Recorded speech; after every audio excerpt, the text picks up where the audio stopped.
Thanks. Thanks so much. I really appreciate the Money Marketeers for inviting me to come in tonight. I hope, frankly, I hope you're doing better with your dual mandate than we are with ours. So this is a great venue to come and speak about how the Federal Reserve interacts with financial markets because of the focus and expertise that this group has. As was noted, I was here. Actually, my first speech as SOMA manager was here, and it was right about the time when we were winding down the first set of asset purchases. So now I'm back. We just finished the second round of asset purchases, so it seemed like a good time to go. So hopefully I won't be back for a third speech. So as you know, the Federal Reserve recently completed its second round of large-scale asset purchases, which inside the Fed we refer to as LSAT-2. To everyone else in the world, they call it QE2. With the program now in the books, I thought it would be a good time to look back and assess the experience with LSAT-2. Specifically, I will discuss the effectiveness of the program related to its stated objectives, and I will describe some of the operational challenges that we faced in implementing it. Lastly, I'll touch on several issues related to the potential evolution of the Federal Reserve's balance sheet going forward.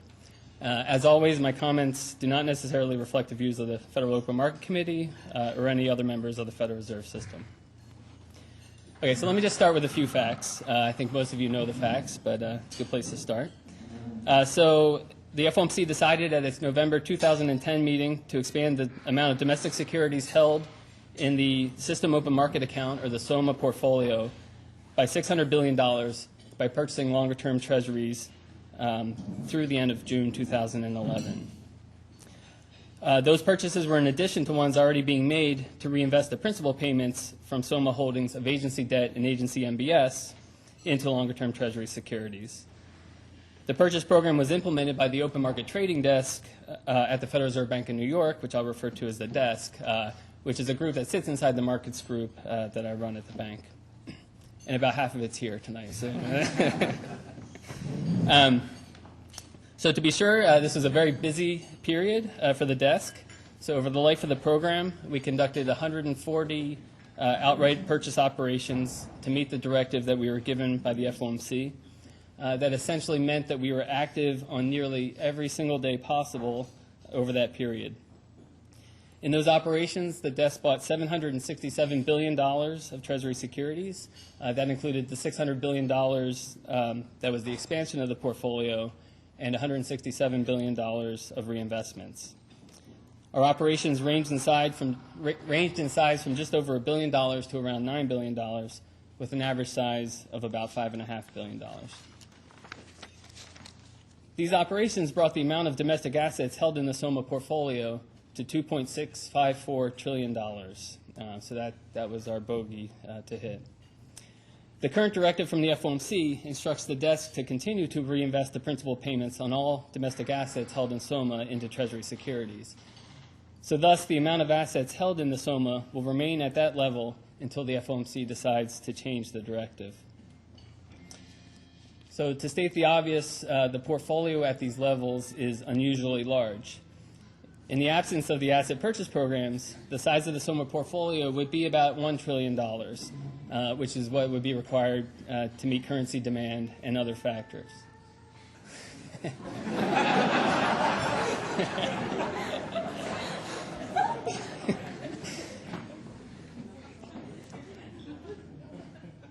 have to keep it entertaining some ways.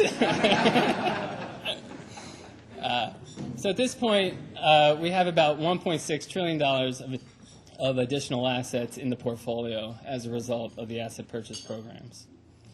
Another point is that the SOMA portfolio also has different characteristics than it would have in the absence of the asset purchase programs.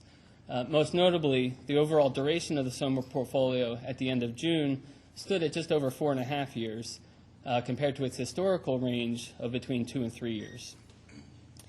Together, the larger amount and longer tenor of our securities holdings results in a considerable amount of duration risk in the SOMA portfolio, meaning that the market value of the portfolio is sensitive to movements in interest rates. One measure of this risk that's familiar to market participants is the concept of 10-year equivalence, or the amount of 10-year notes that would produce the same amount of risk in the portfolio. At this time, we have about $1.5 trillion of 10-year equivalents in the SOMA portfolio, which is about $1 trillion above the amount that we would have under our traditional portfolio approach. The majority of this additional risk came from the expansion of the balance sheet, but the extension of its average duration also contributed significantly. Transferring this additional duration risk to the Federal Reserve's portfolio, and hence out of the portfolio of market participants, was one channel through which the purchase program was intended to have its effects on financial conditions. So this is the portfolio balance channel that I've talked about before and that Chairman Bernanke has discussed on several occasions. This view associates the amount of policy stimulus with the stock of assets, or more precisely, with the amount of duration risk that the Federal Reserve takes onto its balance sheet. Okay, so let me turn to what I see as the policy achievements of LSAP 2. So the purchase of the asset purchase program was to help the Federal Reserve achieve the economic objectives of full employment and stable prices that was given to it by Congress. I believe that the program delivered what could have been expected of it in this regard. In particular, I'm going to highlight two successes in two dimensions. First, the LSAP 2 program made broad financial conditions more accommodative. This conclusion can be drawn from the behavior of financial markets from late August 2010 to the program's implementation date in November 2010, a period during which market participants moved from seeing such a program as a remote possibility to expecting it with near certainty. Asset price movements over this period included a decline in real interest rates, a narrowing of risk spreads, an increase in equity prices, and some weakening in the dollar, exactly the pattern that one would expect to be generated by additional monetary policy accommodation. Those changes likely supported economic growth and the creation of employment relative to what would have been realized in the absence of the program. Second, the LSAP 2 program appears to have raised inflation expectations from unusually low levels and reduced the threat of deflation. The downside risk to inflation had become quite threatening by last summer. Break-even inflation rates had moved to levels that were below those consistent with the FOMC's mandate, even for forward measures beginning several years ahead. In addition, the pricing of deflation risk, as computed by looking at tips with different amounts of accrued inflation, reflected fairly substantial odds of deflation over the next several years. Since that time, though, break-even inflation rates have risen back to levels more consistent with the FOMC's mandate, and the perceived risk of deflation has diminished notably. One criticism that has been directed at the LSAP 2 program is that it was unable to restore vigorous growth to the economy. So I think this is a reasonable observation, but it's not a very strong criticism. So it's true that the support to growth provided by the asset purchases appears to have been countered by other factors that have continued to weigh on growth. However, the LSAP 2 program was never described as such a potent policy tool that it could ensure the return to robust growth and rapid progress towards full employment in all circumstances. Despite its limits, the expansion of the balance sheet was seen by the FOMC as the best policy tool it had available at the time, given the constraint on traditional monetary policy easing from the zero bound on interest rates. The willingness of the FOMC to use this tool is indicative of a central bank that takes its dual mandate seriously and does what it can to deliver on it. The disappointing pace of recovery that has been realized since then suggests that the additional policy accommodation provided by the LSAP 2 program was indeed appropriate. Okay, so let me switch gears here then and move from the policy objectives of LSAP 2 to its actual implementation by the desk. So the FOMC set the broad parameters of the asset purchase program based in part on input from the desk on our capacity to conduct operations and on the market's capacity to absorb them. In particular, we wanted to complete the asset purchases in a timely manner, but we also wanted to ensure that the purchases were not so rapid so as to disrupt market functioning and liquidity in the Treasury market. In the end, I believe the program struck a good balance between these two considerations. I'd like to recognize the staff on the desk for their valuable input into the operational design of the program, as well as the effective implementation of the program over the past 8 months. Our presence in the market was sizable. Over the course of the program, our purchases ran at about the same pace as the total net supply of Treasury securities coming to the market. So essentially, the program took down about 100% of net supply. Moreover, with the completion of the program, the SOMA portfolio holds about 18% of the outstanding stock of Treasury securities. Our share of the market is even higher at intermediate maturities, where our purchases were concentrated. Part of the challenge to the desk was to structure our operations in a manner that would allow the markets to absorb such large volume of purchases. Several features of the program's design may have helped to promote robust participation by market participants, including the decision to relax the 35% limit on SOMA holdings for individual issues, and to include recently issued securities in the range of eligible issues in nearly every operation. These features allowed our counterparties to offer us a wide range of securities in each operation. In the end, dealers participated aggressively with an average offer-to-cover ratio of over 3.5. Moreover, we managed to execute these purchases at prices that were on average at or very near the indicative quotes on these securities that we collect as a pricing reference. In addition to focusing on the performance of our operations, we have also monitored measures of liquidity in the Treasury market. The market seems to be functioning well despite our sizable presence. Measures such as bid-ask spreads, quote depth, and trading volumes have held relatively steady at favorable levels over the life of the program. Indeed, there are no signs that trading activity has been notably impaired for Treasury coupon securities, even in those issues for which our holdings are particularly high. Moreover, the market has not encountered any meaningful problems with delivery and settlement of Treasury securities. Lastly, I should note that the market seems to have adjusted fairly well to the end of the purchase program. The pace of the desk's purchases fell back sharply at the end of June as we moved from expanding the portfolio to simply reinvesting principal payments. In particular, our purchases slowed from an average pace of about $100 billion per month through June to an anticipated pace of about $15 billion per month going forward. So in terms of this debate that's been ongoing about, is it the stock of our holdings that matter or the flow of purchases, we essentially, at the end of June, ran a pretty aggressive experiment in the sense that the flow actually diminished quite quickly. And the reason was we didn't expect this adjustment to the pace of our purchases to produce any significant upward pressure on interest rates or any tightening of broader financial conditions, based on our view that the effects of the program arise primarily from the stock of our holdings rather than the flow of our purchases. While there's been considerable volatility in Treasury yields over the past several weeks, we attribute those movements primarily to incoming economic data and to broader risk events in the market. However, we will continue to watch the markets and assess their adjustment to the end of the purchase program. Okay, so that's what we've done so far. So far I've told you we've done a really great job implementing the program. I think what you may want to hear more about is what might happen going forward to the SOMA portfolio. So let me say a few words about that. But before I do, I just want to be clear. I'm not going to be saying anything about the likelihood of prospective policy actions beyond what's already been conveyed in FOMC communications. Still, I think I can make a few points about the portfolio under those prospective actions that have been described in other places.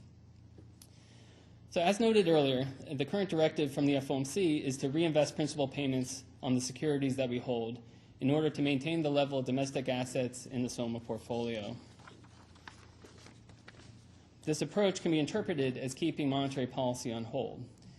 Indeed, one can generally think of the stance of monetary policy in terms of two tools: the level of the federal funds rate and the amount and type of assets held on the Federal Reserve's balance sheet.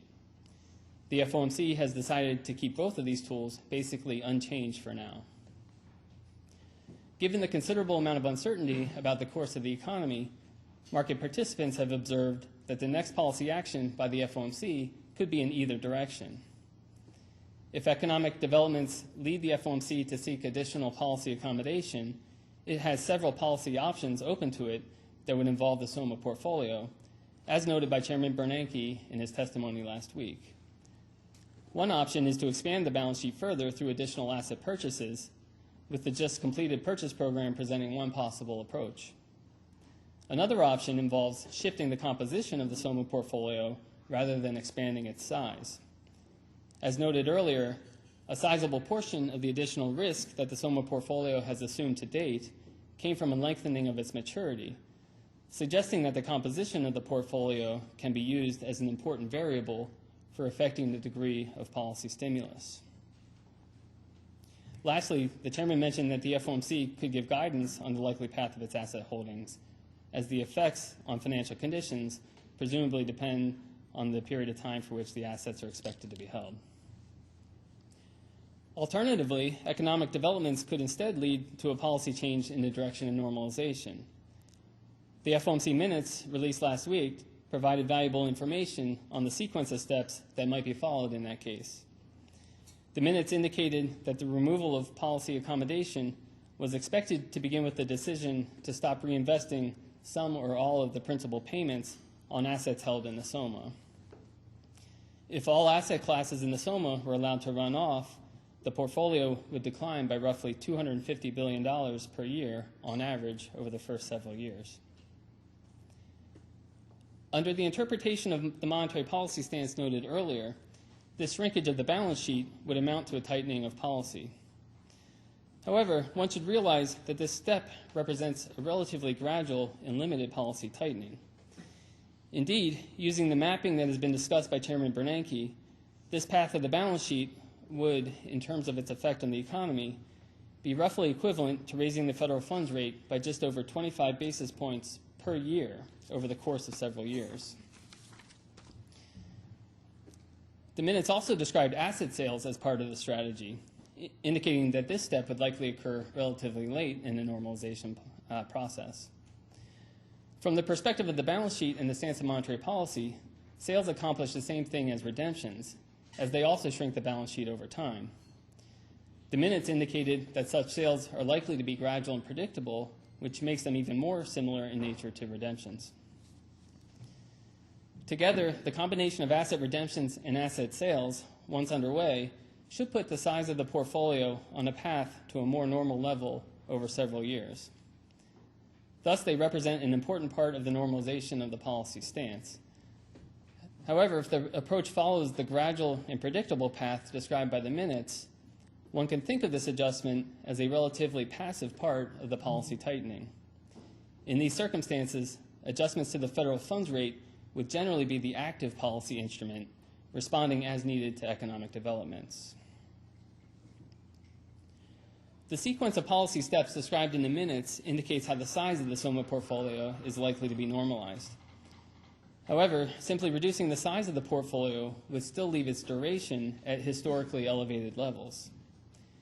The FOMC might decide it was happy with this outcome, or it could decide at some stage to renormalize the duration of the portfolio as well. Depending on the precise timing of the steps that would occur in the exit sequence, there will likely be opportunities to do so. For example, there's a good chance that the desk will still be selling MBS at the time when the SOMA portfolio gets back to its normal size. In such circumstances, the Federal Reserve would have to then engage in sizable Treasury purchases to offset the ongoing sales of MBS and to expand the SOMA portfolio as needed to meet currency demand and other factors. This period of Treasury purchases would allow the FOMC to rebuild the Treasury portfolio with the maturity structure that it sees as optimal.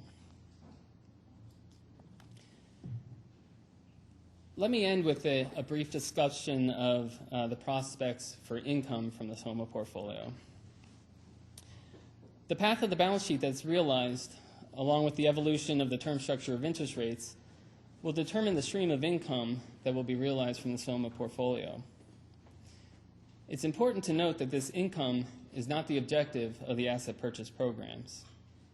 The income from the SOMA portfolio is instead a byproduct of policy decisions taken by the FOMC to promote its economic mandate of full employment and price stability. However, because there seems to be considerable interest in the income produced by the portfolio, let me touch on it briefly. Given the uncertainty about how the balance sheet and interest rates may evolve, there is a wide range of outcomes for the income stream for the SOMA portfolio. At this point, if interest rates and the balance sheet were to unfold in the manner that appears to be expected by market participants, the asset purchase programs should produce a substantial amount of cumulative income. The SOMA annual report for 2010 presents some projections of the portfolio income under a representative set of assumptions for the evolution of interest rates and for the balance sheet. Under that projection, the portfolio produces about $500 billion of cumulative income over the 10-year period from 2009 to 2018, which is about $90 billion in excess of what we would project would have been the income realized in the absence of asset purchases. So that gives you some measure of the cumulative financial return from the asset purchase programs. And indeed, if we redid this calculation today with how interest rates have evolved since that annual report, we'd actually end up with a slightly higher number. Of course, the realized stream of income could differ substantially from these projections, depending on how interest rates and the balance sheet may evolve. In any event, it's worth repeating that the realized income is much less important than the economic outcomes that were achieved from the programs. Okay, so I hope these comments have provided you with some insights into how the SOMA portfolio has been managed to date and some perspectives on its evolution going forward. In general, the Federal Reserve will continue to have a meaningful presence in the Treasury market and in the agency debt and agency MBS markets for a number of years. However, with effective communications about potential balance sheet actions and careful implementation of any such actions by the desk, the market should be able to adjust to the evolution of the SOMA portfolio without considerable problems. Thank you. Thank you, Brian. We're going to open it up to Q&A.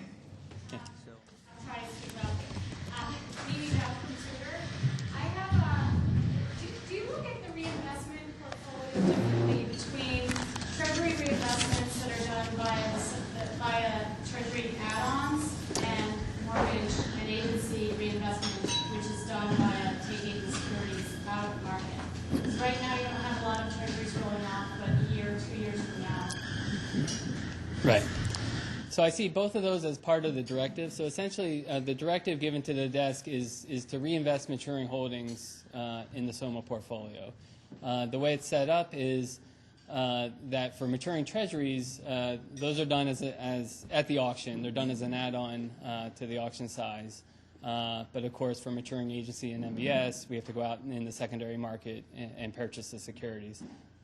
I think they both achieve the same thing. They both give us a treasury portfolio, but one is can be done passively at auction, whereas the other requires operation.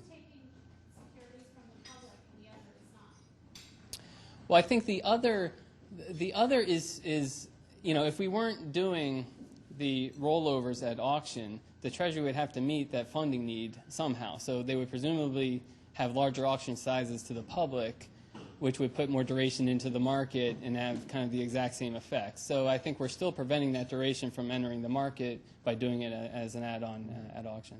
So I think it's the same mechanics in terms of the effects on markets. It's just a different process for how we actually accumulate the securities. Question? Dana? Well, right now, interest on reserves is 25 basis points, but the Fed funds effective has been running around 6 or 7 basis points. Is the Fed I'm assuming the Fed's doing studies on how much excess reserves need to be drained, at least temporarily, to get that relationship a little bit tighter. How do you go about studying that? How do you know how much excess is really excess and how much is demanded by banks? So let me say, we do think, so we are relying on arbitrage activity by banks, right, to keep other short-term interest rates within a range of the interest rate on reserves. And we see this activity. Banks can borrow in the market at lower rates. They can hold reserves at the Fed and earn 25 basis points. So we do think that arbitrage activity is active. We do think it will remain active, and it will basically be the factor that should keep market interest rates within some distance of the interest rate on reserve. So that's how it works. Now, depending on what the FOMC decides for its directive, we may need, to tighten up that relationship or manage reserves for other reasons. It's very hard to answer the question of just where we have to go with the amount of reserves. So normally, the FOMC asks, the economics team and the markets group to go out and look at things and kind of give them an answer on something. And we have data and we look at it. And we can't give them a very good answer because our econometrics, are imperfect and it's really hard to answer questions. But we'll have an answer. We'll have an estimate. This is a case where we actually don't have any data. We don't. So we can't even study, the relationship empirically if we wanted to. So we don't have any data in the U.S. markets where we had very high volumes of reserves and very high volumes of reserves and higher levels of short-term interest rates. So I think the honest answer is, we're going to have to learn about that relationship. We're going to have to learn about, the strength of that arbitrage relationship and just, what trade-off we get between rates and reserves as we go. Certainly, we don't think the system, needs, between $1.5 and $1.75 trillion of excess reserves. So I would assume the level of reserves is going to go down, but just how far down it goes is going to depend, I think, on what we learn about how interest rates respond, and we'll essentially learn as we go. So our goal so far has been to build the tools to make sure, we can get to whatever level of reserves proves to be necessary or desirable to the FOMC. And I think as we go along, the FOMC will decide just how far they want to go and what they want to achieve in terms of rates. Frank, you co-authored a research report on the New York Fed's website that shows that QE1, it's called, helped to lower interest rates over short periods of time, particularly on the securities in which the Fed went in and bought. Yeah, when you look at interest rates during periods of QE, whether it's QE1 or QE2, it's pretty clear that during those periods interest rates rose. So I guess the question really is it that the Fed lowered interest rates on those given days, or was the Fed overcharged by participants on those days? And I'd like your comments on that. Sure, happy to give the comments. Right, we did the study on LSAP 1, please. And then, of course, we looked at the second round of asset purchases as well. I really believe that, as I said in the speech, if you want to try to figure out if LSAP 2 had an effect on markets, truly the best period to look at is that period from August to November. I mean, the markets, by the time we got to the November FOMC, the markets, were absolutely certain that the Fed was going to take this action. And actually, the discussion was, just how big could it go, right? So we would expect to see the effects in markets, ahead of the November meeting, not during the actual implementation of the policy. The other thing about that period is if you look back at it, it's a period where actually the data was relatively neutral and there wasn't a whole lot else, going on in the world. So we look at that configuration of asset prices, as I said, lower real rates, higher break-evens, higher risk asset prices, a lower dollar. And it's very hard to find any other explanation for that pattern other than monetary policy accommodation.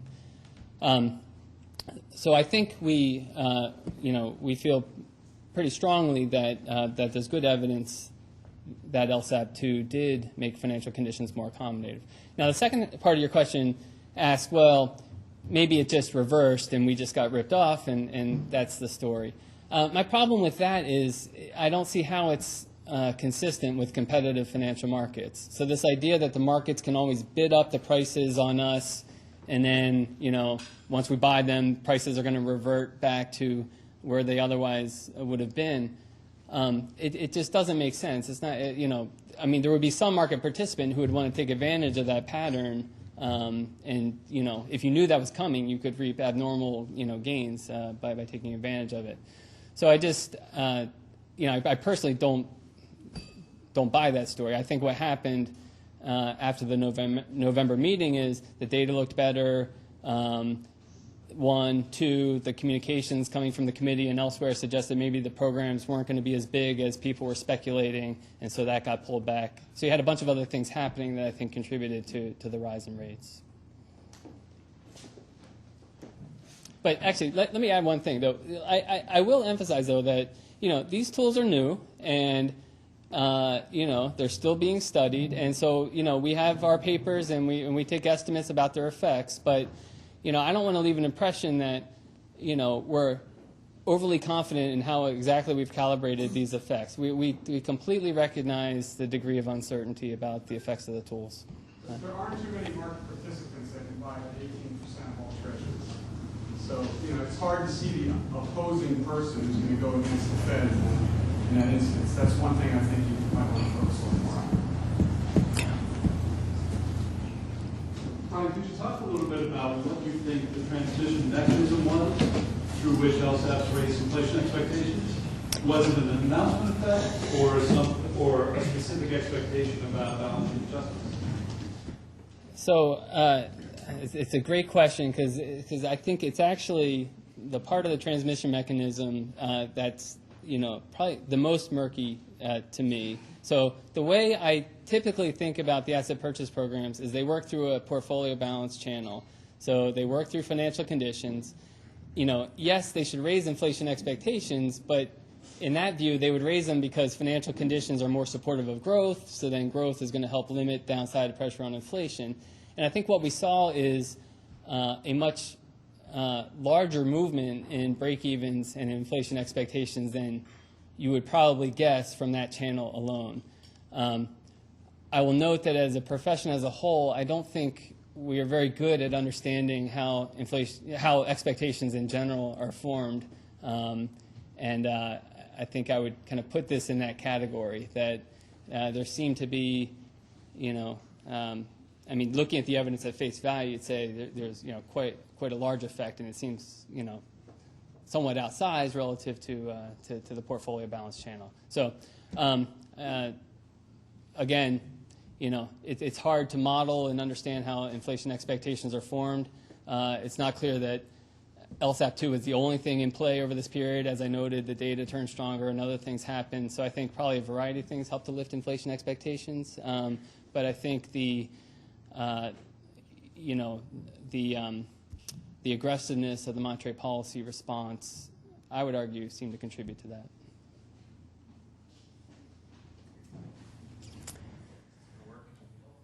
Oh, an alumni question. I don't know.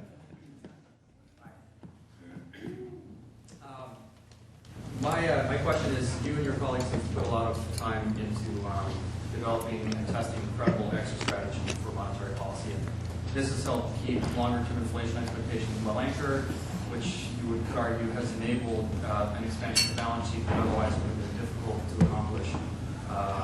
And so my question is, are you concerned, given that one of the primary tools to ease, if required by the dual mandate, is to buy Treasury debt, are you concerned that the lack of a credible fiscal exit strategy could constrain the FOMC in some future policy setting if further asset purchases might be required to achieve the dual mandate? So the way I look at this is that fiscal policy is obviously in the middle of an adjustment, and there's a degree of uncertainty about how that's going to take place, what the size is going to be, and so on. I think monetary policymakers most likely would, whatever the outcome is, would assess the implications for the economy in the context of its dual mandate. So I don't think there's kind of any additional consideration about whether fiscal's on a credible path or not credible path and so on. But obviously the path of fiscal policy is going to have a large impact on how the economy evolves, how much growth we get, and how the outlook for the dual mandate evolves. And better question for policymakers, but given historical behavior, my guess is that's the lens through which they would view your question.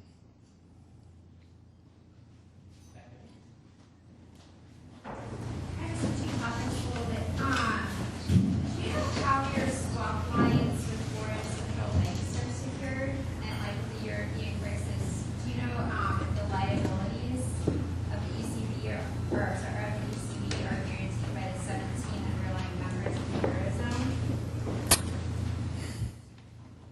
So, so the liquidity swap lines with the foreign central banks we regard as having no credit risk. These are extensions of reserves to the central bank. Those foreign central banks are the ones, in turn, providing funds to the firms in their jurisdictions. So the issues about collateral and credit risk on those transactions reside with the foreign central banks and not with us. Our exposure is to the foreign central bank.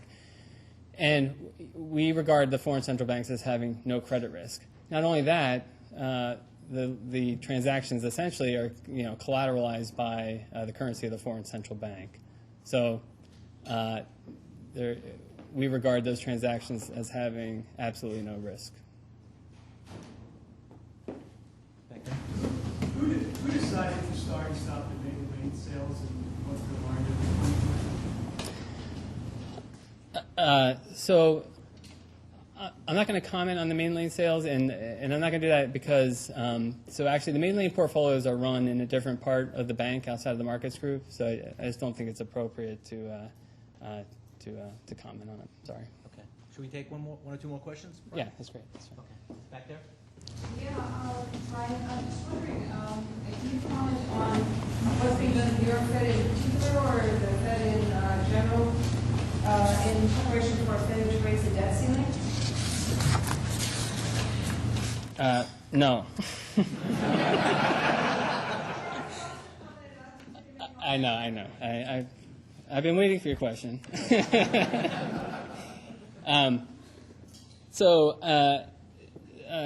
So this issue obviously came up a lot last week in the chairman's testimonies.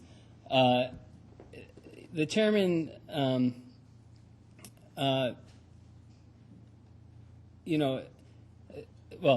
what the chairman said, actually, and I'll just quote what he said. The chairman said, we would do what we could to preserve the operationality of the system, but I want to eliminate any expectation that the Fed, through any mechanism, could offset the impact of a default on government debt. And he went on to talk about some of the negative consequences that could result. So that's a direct quote from the chairman. I don't think I really have anything to add to what the chairman said. Sorry. Great. Thank you, Brian. Thank you very much.